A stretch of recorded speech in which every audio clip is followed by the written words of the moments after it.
Bismillahirrahmanirrahim. Assalamualaikum warahmatullahi wabarakatuh. Saudaraku muslimin dan muslimat dimanapun berada, Alhamdulillah, salatu wassalamu ala rasulillah amma ba'da. Kembali kita belajar ngaji hadis Nabi Muhammad SAW pada kesempatan yang berbahagia ini. Masih tentang makanan sehat ala Rasulullah Muhammad SAW, yakni pada pagi hari ini judulnya adalah pemanfaatan anjing untuk berburu. Saudaraku muslimin dan muslimat dimanapun berada, dari sebelumnya sehari yang lalu kami bacakan bahwasanya Rasulullah SAW memperbolehkan kita memelihara anjing untuk 3 keperluan, di antaranya as-syaid, yakni untuk berburu.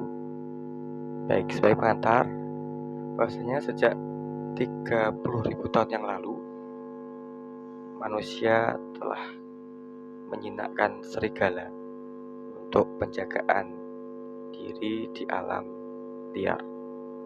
Sebagai balasannya, serigala yang dijinakkan ini kemudian diberikan sisa-sisa makanan dari manusia yang berburu binatang untuk mencukupi kebutuhan makan mereka. Nah, kemudian semakin modern di 6.000 tahun sebelum Masehi, sejarah Mesir kuno, Mesopotamia, ini menggunakan anjing untuk berburu gazelle, burung, dan kelinci. Ya, saudaraku muslim dan muslimah dimanapun berada, dalam Islam berburu menggunakan anjing yang terlatih ini diperbolehkan dalam surat Al-Maidah ayat 4, dengan syarat binatang buruan tersebut adalah binatang yang halal, ya, seperti kelinci, burung, kemudian kijang, rusa, gazelle. Ini binatang-binatang yang halal untuk kita konsumsi. Ya, saudaraku muslimin dan muslimat dimanapun berada, bagaimana dengan perkembangan hari ini di Indonesia? Bahasanya praktek berburu dengan memanfaatkan anjing lebih pada fungsi sosial dan pengendalian hama daripada untuk konsumsi. Jadi seperti saya sampaikan 1 hari yang lalu, bahwasanya petani di daerah pegunungan hari ini menghadapi kera yang jumlahnya sangat banyak, yang ini bisa merusak tanaman jagung, kacang, kemudian tanaman buah-buahan yang lain. Apabila ditanam dan tidak ditunggu oleh pemiliknya, maka bisa jadi tidak panen karena dimangsa oleh kera yang populasinya sangat banyak hari ini. Pengendalian hama kera ini juga memanfaatkan jasa anjing yang mu'allam, yang terlatih, dan juga untuk berburu babi hutan. Ya, di negeri kita hari ini untuk rusa, kemudian kelinci, dan binatang-binatang yang lain ini cukup langka, yang kemudian dibutuhkan oleh petani adalah mengendalikan babi hutan. Ini juga memanfaatkan jasa anjing yang terlatih. Baik, kita baca hadis berikut ini. Bismillahirrahmanirrahim. Wan Adi ibnu Hatim radhiyallahu an qala Rasulullah sallallahu alaihi wasallam, idza arsalta kalbaka fadhkur ismallah fa in amsaka alaika fadraktahu hayyan wa adbahhu wa in adrakathu qad qutila wa lam yu'kal minhu fakulhu wa in wajadta ma'akal bika kalban ghairahu faqad qutila fala ta'kul wa innaka la tadri ayyuhuma qatalah wa in ramaita sahmaka fazkur ismallah wa in ghaba anka yawman falam tajid minhu illa asara sahmika fakul in syi'ta wa in wajadtahu ghariqan fil ma fala ta'kul. Muttafaqun alaih. Artinya diriwayatkan dari Adi bin Hatim radhiyallahu an, Rasulullah SAW bersabda, jika engkau melepaskan anjingmu untuk berburu, maka sebutlah nama Allah padanya. Bila ia menangkap buruan untukmu dan engkau mendapatkannya masih hidup, maka sembelihlah. Bila engkau mendapatinya telah mati dan anjing itu tidak memakannya sama sekali, maka makanlah.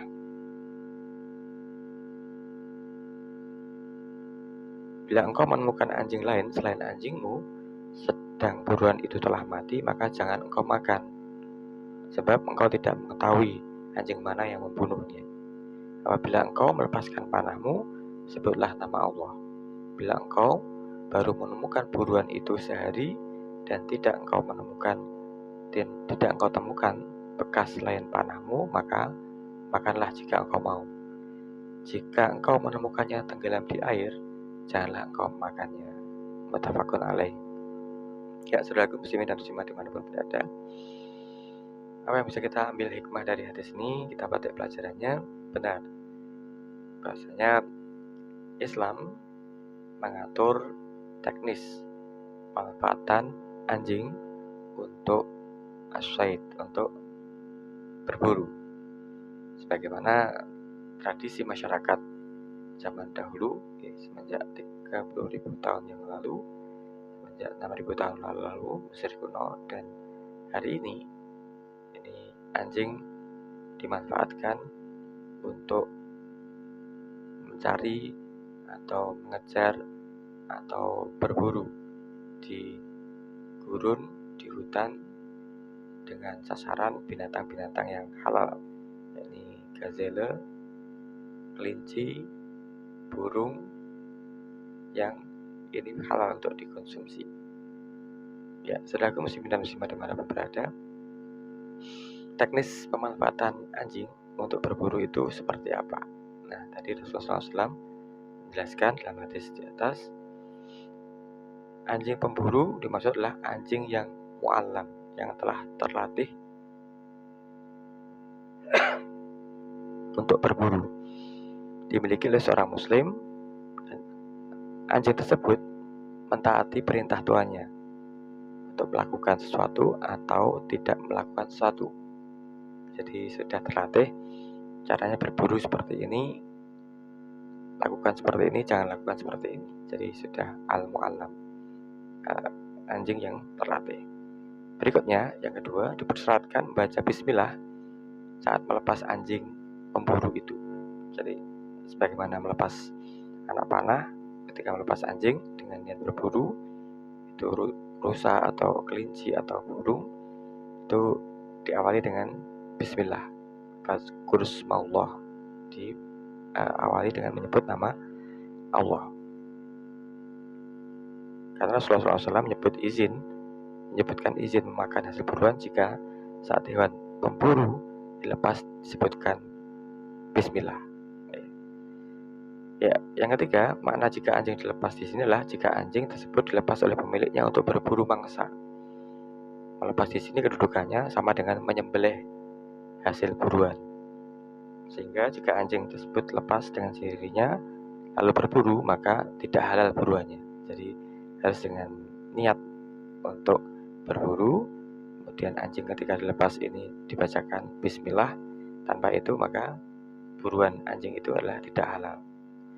Yang keempat, ulama mazhab Maliki memerinci hukum berburu ini menjadi beberapa kategori.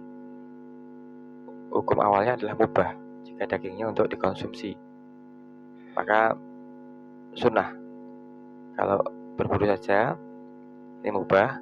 Jika dagingnya digunakan untuk konsumsi, dimakan, maka menjadi sunnah. bisa menjadi wajib jika digunakan untuk mempertahankan kelangsungan hidup dalam keadaan darurat. Dan hukumnya menjadi makruh apabila tujuannya untuk main-main. Dan haram jika tujuannya untuk menganiaya binatang.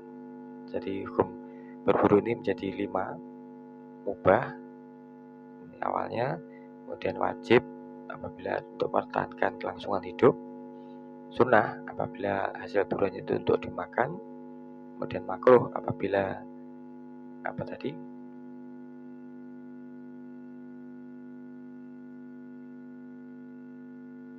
digunakan untuk tujuan main-main, ini hukumnya adalah makruh.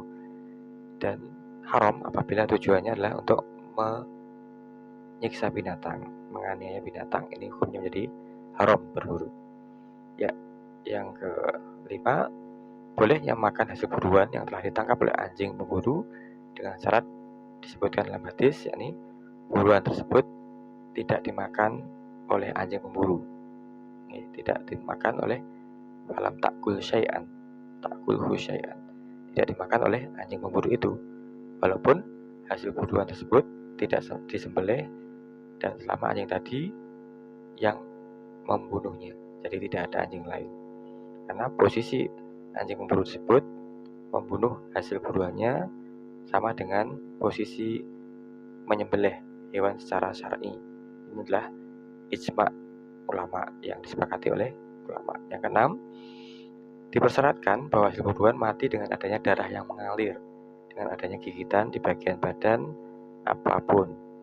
Inilah pendapat ulama Hanafiyah. Menurut Malikiyah, Hambaliyah, dan salah satu pendapat dalam mazhab Syafi'i. Jadi ada darah yang mengalir, ada masfuhan. Ini syarat binatang yang aman untuk dikonsumsi itu apabila darahnya dialirkan dengan disembelih ataupun tadi ada gigitan anjing tadi yang kemudian dari bekas gigitan itu adalah darahnya mengalir dari bagian organ tubuh manapun. Baik, yang ketujuh, jika hasil buruan didapati dalam keadaan masih hidup maka dipersyaratkan untuk disembelih sehingga mati kemudian halal untuk dimakan binatang buruan tadi. Menurut jumhur ulama bahwasanya jika anjing berburu memakan hasil buruan maka hasil buruan tidaklah halal.